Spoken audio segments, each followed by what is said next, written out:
各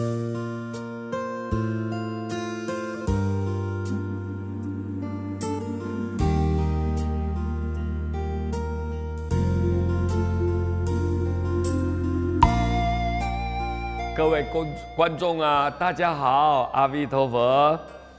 师父接着要为各位来介绍这个题目，叫做“爱的教育”。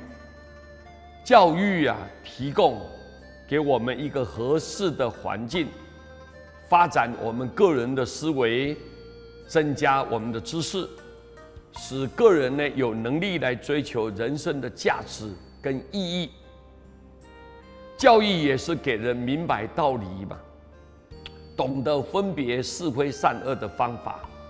但大多数的人呢，都会自然而然的懂得思索，懂得如何去学习。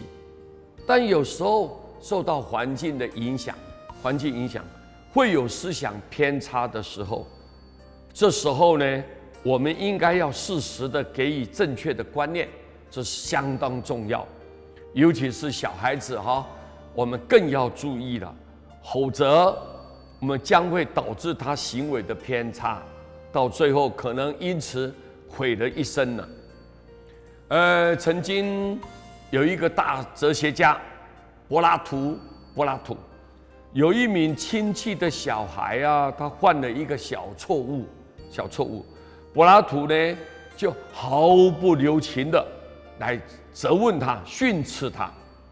小男孩很不服气的就回应的说：“这只不过是一件鸡毛蒜皮的小事吗？你何必这样大发雷霆了呢？”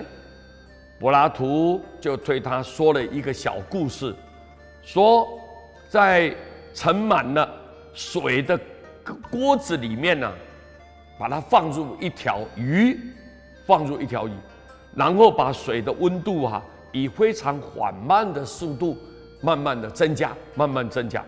开始的时候这个鱼儿呢在水中很悠然自得，但在3个小时之后，这个鱼儿呢竟一点儿也没有挣扎，最后死掉了。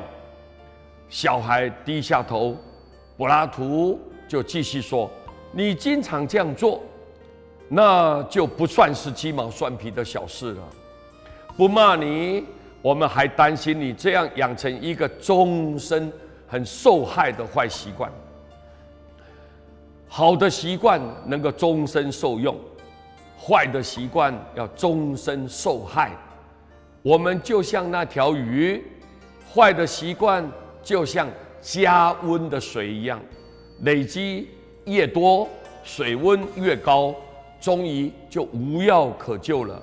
社会上一些有关吸毒啦，乃至于犯法啦，被判死刑的人呢，不就也是如此吗？